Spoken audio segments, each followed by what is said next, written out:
সম্প্রতি বিএনপির মির্জা ব্যাকুল ইসলাম আলমগীর ওরফে নতুন আগত কাউয়া তিনি তার বক্তব্যে যেসব ভয়ঙ্কর অবস্থান নিচ্ছেন, ভয়ঙ্কর কথাবার্তা বলছেন, সেটা পুরো দেশের বিপ্লবের পরিপন্থী, গোটা দেশের মানুষের স্পন্দনের পরিপন্থী। এছাড়াও সে ইঁদুরের গর্ত থেকে 17 বছর পর বের হয়ে এমন কমন সেন্সহীন কথাবার্তা বলছে দেশ এবং জনগণের পরিপন্থী, এবং যেটা স্পষ্ট জুলাই বিপ্লবের সাথে চরম গাদ্দারি এবং আওয়ামী লীগের চরম দালালি ও তাবেদারি। আর কর্মকাণ্ড আচরণে মনে হচ্ছে আল্লাহর পক্ষ থেকে দ্বিতীয় কাউয়া হিসেবে তাকে আমরা গজব হিসেবে পেতে যাচ্ছি। বলে জুলাই বিপ্লবের আন্দোলনের ভিত্তি নাকি গড়েছিল বিএনপি, তাও 17 বছর পর ইঁদুরের গর্ত থেকে বের হয়ে।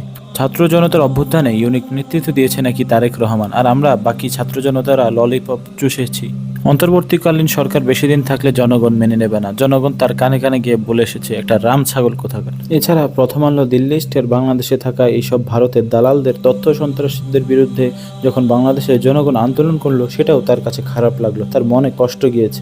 এছাড়া বিশ্বের ইতিহাসে সবচেয়ে কুখ্যাত সন্ত্রাসী দল আওয়ামী লীগকে নিষিদ্ধ করতেও এই মির্জা ব্যাকুলের আপত্তি, এবং জাতীয় নির্বাচনে তার প্রতিদ্বন্দ্বী হিসেবে, তার সুদীজন হিসেবে আওয়ামী লীগকে চায় এই বিএনপির মহাসচিব। এছাড়াও বাংলাদেশে কুখ্যাত সন্ত্রাসী জঙ্গি সংগঠন ইসকনকে নিষিদ্ধ করতেও আপত্তি জানায় এই মির্জা ব্যাকুল। এছাড়াও অতি মাতলামিতে আসক্ত হয়ে এই মির্জা ফখরুল মন্তব্য করেন বিএনপি শরিয়া আইনে বিশ্বাস করে না, অর্থাৎ ইসলামী আইনে বিএনপি নাকি বিশ্বাস করে না। কত জঘন্য একটা মন্তব্য করলো এই ছাগলটা। এছাড়াও বাংলাদেশকে মৌলবাদী রাষ্ট্র হিসেবে অভিভূত করবে বলে ভয়ে তার অন্ডকোষ ছোট হয়ে গিয়েছে বলেও মন্তব্য করেন তিনি। এছাড়াও এলজিবিটিকিউর গোপন ভক্ত হয় চুপ্পুর সাথে তার অবৈধ গোপন ভালোবাসা ছাড়তে পারবে না বলে চুপ্পুর পদত্যাগে রাজি নন এই মির্জা ফখরুল। এই মির্জা ব্যাকুলকে আমি সুন্দরভাবে বলতে চাই, মিস্টার মহাসচিব, আপনি যতই চেষ্টা করেন আপনি হাসিনা আর কাউয়ার চেয়েও বড় দালাল হতে পারবেন না, কারণ দালালির যে লেভেল সেটা তারা পার করে ফেলেছে, আপনি মাত্র ইন্টার্নি করছেন। দাদাবাবুরা তাদের কীর্তিদাসীকে ইতিমধ্যেই গোলে বসিয়ে রেখেছে, তাহলে আপনাকে জায়গা দেবে কিভাবে? আপনাকে জায়গাটা দিবে কোথায়? আপনি যেসব আজে বাজে মন্তব্য করছেন, বিপ্লবের পরিপন্থী অবস্থান নিচ্ছেন, দিন শেষে দেখবেন আপনাদের আমছালা দুটোই হারাবেন, অন্তত আপনাদের ক্ষমতায় যাওয়ার আগ পর্যন্ত। নিজের ছাত্র ইউনিয়নকে চেপে রেখে আপাতত জনগণের কাতারে আসেন। আপনি মনে বুঝতে পারেন না, আপনি যাদের পা চাটার চেষ্টা করছেন, যাদের আধিপত্য দালালি এদেশে প্রতিষ্ঠা করতে চেষ্টা করছেন, ক্ষমতা এখন তাদের হাতে নেই। ক্ষমতা আছে বাংলাদেশের 18 কোটি মানুষের, 12 কোটি তাওহিদি জনতার, বিপ্লবীদের। এটা ভারতের আধিপত্যে অপবিত্র হওয়া, লুণ্ঠিত হওয়া সেই বাংলাদেশ নেই, এটা 24-এর পরবর্তী গণ অভ্যুত্থানের বিপ্লবী বাংলাদেশ।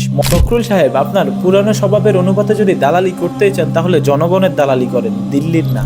আপনাকে এবং আপনাদেরকে অত বড় তালেবর ভাইবেন না, এখন আর এসব তালেবর দেশে খায় না। আপনারা কত বড় তালেবর সেটা 16 বছর থেকে আমাদের দেখা হয়ে গেছে। সুশীলতা করতে চাইলে সুশীল হন আগে, সেটা শিখে নেন। রাজনীতি হচ্ছে পক্ষে বিপক্ষের, এখানে নিরপেক্ষতার কোনো স্থান নেই। আপনার পক্ষ হবে দুইটা, হয় জনগণের নাইলে দিল্লির দাসত্বের। আপনি যেইভাবে হাঁটছেন, যেই পথে হাঁটছেন, বেশি বেশি জনগণের বিরুদ্ধে আচরণ করবেন না। আওয়ামী লীগের মতো বড় সন্ত্রাসীকে আউট করতে আমাদের 1 মাসও লাগে নাই, আর আপনি আপনার কথাবার্তা এবং কাজকর্মে যেই দিকে হাঁটছেন, আপনাকে আউট করতে আমাদের 16 দিনও লাগবে না ইনশাআল্লাহ। তাই কথা বলার আগে, অবস্থান নেওয়ার আগে, মন্তব্য করার আগে এবং কাজ করার আগে দেশের মানুষের কথা চিন্তা করবেন। তাই দিল্লির দালালি করার আগে এই দেশের মানুষের দিকে তাকাবেন। এই দেশের ক্ষমতা আগের মতো দিল্লির কাছে নেই, আছে জনগণের কাছে। 19 থেকে 20 করবেন, চুন থেকে পান খসাবেন, আপনার অস্তিত্ব পাবেন না খুঁজে, কারণ ইনকিলাব জিন্দাবাদ।